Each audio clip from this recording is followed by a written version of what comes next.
దేవునికి స్తోత్రం. ప్రియమైన దేవుని బిడ్డలారా, ఇశ్రాయేలులంట చాలా దిగులు పడిపోతున్నారంట, బాధపడిపోతున్నారంట, భయపడిపోతున్నారంట, ఏం జరుగుతుందో ఏమో అని. అటువంటి సందర్భంలో, అటువంటి సమయంలో దేవుడు వారితో మాట్లాడుతూ ఉన్నాడు. ఏమని మాట్లాడుతున్నాడంటే, ద్వితీయోపదేశ కాండము 2వ అధ్యాయము 7వ వచనం మనం ఒకసారి చూచినట్లయితే ఒకసారి చూద్దాం. నీ చేతుల పనులన్నిటిలోనూ నీ దేవుడైన యెహోవా నిన్ను ఆశీర్వదించెను. ఈ గొప్ప అరణ్యములో నీవు ఈ 40 సంవత్సరములు సంచరించిన సంగతి ఆయన ఎరుగును. నీ దేవుడైన యెహోవా నీకు తోడై ఉన్నాడు, నీకేమీ తక్కువ కాదు. హల్లెలూయా. ప్రియమైన దేవుని బిడ్డలారా, వారు దిగులు పడిపోయి బాధపడిపోతుంటే దేవుడు అంటున్నాడు, నీ దేవుడైన యెహోవా నీకు తోడై ఉన్నాడు. హల్లెలూయా. ప్రియమైన దేవుని బిడ్డలారా, దేవుడు చాలా మంది భక్తులకు తోడై ఉన్నాడు. ప్రియమైన దేవుని బిడ్డలారా, యోబును ఒకసారి చూస్తే యోబు పరిస్థితి చాలా ఘోరమైనటువంటిది. యోబు బిడ్డలను పోగొట్టుకున్నాడు, ఆస్తిని పోగొట్టుకున్నాడు, అంతస్తును పోగొట్టుకున్నాడు, అందాన్ని పోగొట్టుకున్నాడు, ఆ స్వరూపాన్ని పోగొట్టుకున్నాడు. శక్తి లేదు, లేచి నిలబడటానికి కూడా ఆ బలము లేనటువంటిగా వాడిగా ఉన్నాడు. చాలా ఘోరమైనటువంటి పరిస్థితిలో ఉన్నాడు. మేడ మిథ్యలలో ఉండవలసినటువంటి వాడు, అందలముపై కూర్చొని సుఖ భోగాలను అనుభవించవలసినటువంటి వాడు ఎలా ఉన్నాడంటే, దిబ్బలో కూర్చొని, బూడిదలో కూర్చొని ఆ పెంకు పిల్లతో తన శరీరాన్ని గోక్కుంటున్నాడు. చాలా ఘోరమైనటువంటి పరిస్థితి. ప్రియమైన దేవుని బిడ్డారా, అందరూ విడిచిపెట్టి వెళ్ళిపోయారు, బంధువులు విడిచిపెట్టి వెళ్ళిపోయారు, ఇరుగు పొరుగు వారు దగ్గరకు రానివ్వట్లేదు, స్నేహితులు అంటారా, ప్రాణానికి ప్రాణమైనటువంటి స్నేహితులు కూడా ఉన్నటువంటి స్థితిని చూచి, తనకు కలిగినటువంటి ఆ స్థితిని, ఆ విధానాన్ని చూచి ఓదార్చవలసినటువంటి వారు, ధైర్యపరచవలసినటువంటి వారు, తోడుగా ఉండవలసినటువంటి వారు, దేవుని మాటలు చెప్పవలసినటువంటి వారు అవహేళన చేస్తున్నారు, హేళన చేసి మాట్లాడుతున్నారు, అతని మీద నింద వేస్తున్నారు, సూటిపోటి మాటల చేత అతన్ని బాధిస్తూ ఉన్నారు. చాలా భయంకరమైనటువంటి విధానంలో యోబు ఉన్నాడు, మనకు కనబడుతుంది. ప్రియమైన దేవుని బిడ్డలారా, కట్టుకున్న భార్య కూడా అతన్ని దూషిస్తూ నిలబడుతుంది. బంధువులు, స్నేహితులు, అలాగే ఇరుగు పొరుగు వారు వాళ్ళకు అవసరం ఉన్నంత వరకే మనతో ఉంటారండి. అవసరం తీరాక ఎవరు మనతో ఉండరు. అన్ని సందర్భాలలోనూ, అన్ని విధానాలలోనూ వారు మనకు తోడు ఉన్నారు. కానీ నిన్ను పిలిచిన దేవుడు, నిన్ను ఏర్పరిచిన దేవుడు, తన రక్తము ఇచ్చి నిన్ను కొన్న దేవుడు, నీ కొరకు తన ప్రాణాన్ని అప్పగించి రక్షించాలనే ఆలోచన కలిగినటువంటి దేవుడు నిన్ను విడిచిపెట్టడు. హల్లెలూయా. ఎవరు విడిచిపెట్టినా నా దేవుడు నిన్ను విడిచిపెట్టడు. ఆయన నీకు తోడై ఉన్నాడు. ఎలాంటి పరిస్థితుల్లో అయినా సరే, ఎలాంటి ఇబ్బందుల్లో ఉన్నా సరే, ఎలాంటి కష్ట నష్టాల్లో ఉన్నా సరే, ఆయన నిన్ను విడిచిపెట్టడు. ఆయన విడిచిపెట్టేవాడు కాడు. హల్లెలూయా. యోబు విషయంలో అదే జరుగుతుంది. దేవుడు విడిచిపెట్టలేదు. దేవుడు విడిచిపెట్టారని అందరూ అనుకుంటున్నారు. అయ్యో ఏంటి ఈ దుర్గతి, ఇతడు ఏమి చేశాడో అని అందరూ దూషిస్తున్నారు, బాధ పెడుతున్నారు, బాధపరుస్తున్నారు కూడా. అని దేవుడు మాత్రము విడిచిపెట్టలేదు. ఆయన దావీదును ఎప్పటికీ విడిచిపెట్టలేదు, మర్చిపోలేదు. అందరూ మర్చిపోయారు, ప్రతి ఒక్కరూ మర్చిపోయారు, ఇంట్లో వాళ్ళే మర్చిపోయారు ఆఖరికి. కానీ దేవుడు మర్చిపోలేదు. ప్రియమైన దేవుని బిడ్డారా, ఈ వాక్యం వింటున్నటువంటి సహోదరి సహోదరుడా, దేవుడు నిన్ను మర్చిపోడండి. దేవుడు నిన్ను విడిచిపెట్టడు, మర్చిపోడు. నీవు నమ్మిన దేవుడు జీవము కలిగినటువంటి వాడు. మనము నమ్మినటువంటి దేవుడు సజీవుడు. తన బిడ్డల కొరకు సూర్య చంద్రులను నిలిపివేస్తున్నటువంటి దేవుడు, తన బిడ్డల కొరకు భూమిని తల్లక్రిందులు చేయగలిగినటువంటి దేవుడు, తన బిడ్డల కొరకు అవతలి వాళ్ళు ఎంత పరాక్రమం కలిగినటువంటి వారైనా సరే వారి ఎదుట మన దేవుడు సింహాసనం మీద మనల్ని ఎత్తైన స్థితిలో కూర్చోబెట్టగలిగినటువంటి దేవుడు, నీవు నమ్మిన దేవుడు. హల్లెలూయా, హల్లెలూయా. ఆయన మర్చిపోయే దేవుడు కాడు. మన దేవుడు మర్చిపోయేవాడు కాడు. మనకు తోడై ఉండే దేవుడు. ఇశ్రాయేలులంట మరి దిగులు పడిపోతున్నారంట. అరే నాయన అంటున్నాడు, నేను మీకు తోడై ఉన్నానయ్యా, నీ చేతి పనులన్నింటినీ నేను ఆశీర్వదిస్తున్నాను, నేను మీకు తోడై ఉన్నాను. మీరు ఆ 40 సంవత్సరములు సార్ చూడండి, ఈ గొప్ప అరణ్యములో నీవు ఈ 40 సంవత్సరములు సంచరించిన సంగతి ఆయన ఎరుగును. హల్లెలూయా.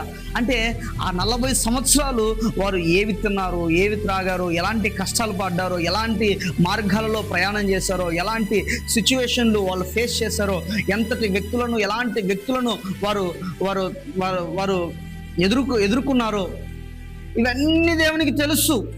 దేవుడు ఈరోజు నీతో కూడా మాట్లాడుతున్నాడు. మన దేవునికి అన్నీ తెలుసు. నువ్వు ఏ మార్గంలో వెళ్తున్నావో దేవునికి తెలుసు. ఎలాంటి పరిస్థితుల గుండా ప్రయాణం చేస్తున్నావో దేవునికి తెలుసు. నీ సమస్య, నీ కష్టము, నీ బాధ, నీ ఇక్కట్టు అన్నీ నా దేవునికి తెలుసు. యోబుతో ఆ యోబు గ్రంథంలో మనం ఒకసారి చూస్తాము. యోబు గ్రంథం లాస్ట్లో చూస్తే దేవుడు అక్కడ మాట్లాడతాడు. యోబు మాట్లాడిన మాటలన్నీ దేవుడు విన్నాడంట. యోబు స్నేహితులు మాట్లాడిన మాటలన్నీ విన్నాడంట. యోబుకు జరిగిన సంగతంతా ఆయనకు తెలుసంట. హల్లెలూయా. అన్నీ ఎరిగిన దేవుడు అండి ఆయన, అన్నీ తెలిసిన దేవుడు ఆయన. మనమే బాధపడిపోతూ ఉంటాం, దిగులు పడిపోతూ ఉంటాం, నిలబడిపోతూ ఉంటాం అక్కడే. దేవుడు నీకు తోడై ఉన్నాడు. దేవుడు మనకు తోడై ఉన్నాడు. దేవుడు మనకు తోడై ఉంటే ఏంటంట, దేవుడు మనకు తోడై ఉంటే అక్కడ చూడండి, నీ దేవుడైన యెహోవా నీకు తోడై ఉన్నాడు, నీకేమీ తక్కువ కాదు. హల్లెలూయా, హల్లెలూయా. నీ దేవుడు, మన దేవుడు మనకు తోడై ఉంటే మనకి ఏది కొదువ కాదు, తక్కువ కాదు. లోకంలో ఒక సామెత ఉంది, వడ్డించేవాడు మనవాడైతే మనకు కొదువ ఉంటుందా అన్న. విందులో వడ్డించేవాడే మనవాడైతే ఆ విందులో ఎంత ప్రాముఖ్యత కలిగినటువంటి, ఎంత ఐటమ్స్ అంటే ఎన్ని మంచి మంచి భోజన పదార్థాలు ఉన్నా అవి మన దగ్గరికి రాకుండా పోవు. ఎందుకు? వడ్డించేవాడు మనవాడు కాబట్టి. ప్రియమైన దేవుని బిడ్డలారా, నీ దేవుడు కూడా జీవము కలిగినటువంటి దేవుడు. ఆయన సర్వ సమృద్ధి కలిగినటువంటి వాడు. హల్లెలూయా. సర్వ సమృద్ధి కలిగినటువంటి వాడు. ఆయన దగ్గర సమృద్ధి అయినటువంటి కృప దాగి ఉంది. ఆయన దగ్గర సర్వ సంపద దాగి ఉంది. ఆయన నీకు కొదువ తక్కువ చేయడు. యోబును ఆ దేశములోనే ఉన్నత ధనికుడిగా మార్చాడంట. అత్యంత ఆశీర్వదించబడినటువంటి వాడిగా దేవుడు మార్చాడంట. దావీదును అందరు మర్చిపోయారు కదా, దేవుడు మర్చిపోలేదు. అందరికంటే ఆ దేశానికి రాజుగా మార్చాడు దేవుడు, చక్రవర్తిగా మార్చాడు దేవుడు. హల్లెలూయా, హల్లెలూయా. నా దేవుడు మర్చిపోయేవాడు కాదు. నా దేవుడు నీకు తోడై ఉంటే ఈరోజు కష్టాలు గుండా ప్రయాణం చేయవచ్చు, ఇబ్బందులు గుండా ప్రయాణం చేయవచ్చు, నష్టాలు గుండా కొన్ని సందర్భాలలో ఆ నష్టాల గుండా మనం ప్రయాణం చేయవచ్చు. కానీ ఒకరోజు నన్ను మనల్ని అందలము ఎక్కిస్తాడు, మనల్ని ఆశీర్వదిస్తాడు ఆయన.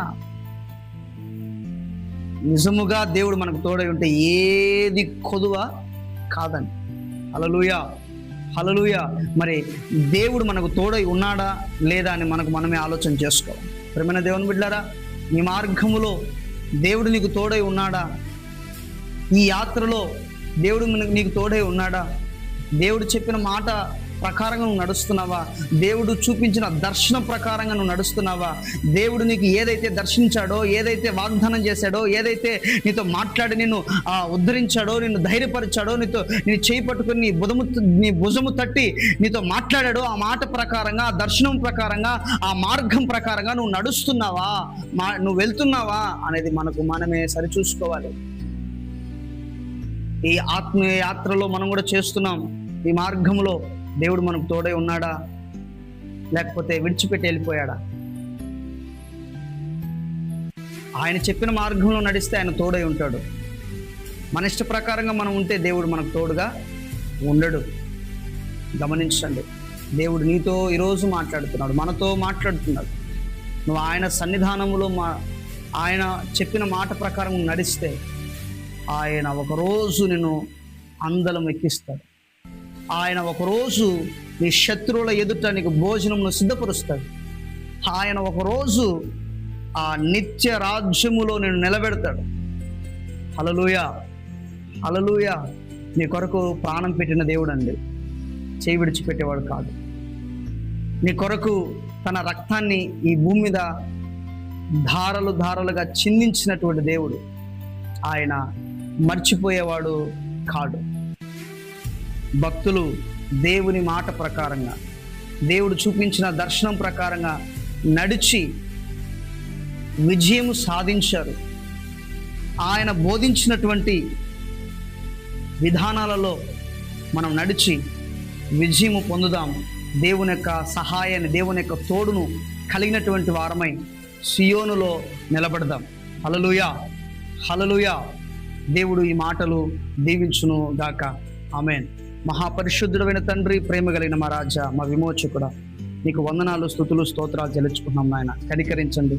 నీ వాక్కు ద్వారా మా అందరితో మీరు మాట్లాడారు, నీకు వందనాలు అయా. ఇశ్రాయేలుతో మాట్లాడిన దేవుడు ఈరోజు మాతో కూడా మీరు మాట్లాడారు. నీ దేవుడైన యెహోవా నీకు తోడై ఉన్నాడు, నీకేమీ తక్కువ కాదు అన్న మాట ద్వారా మీరు మాతో మాట్లాడారు, నీకు వందనాలు అయా. నిజముగా మీరు మాకు తోడై నడిపించి కృప చూపించమని అడుగుతున్నాం అయా.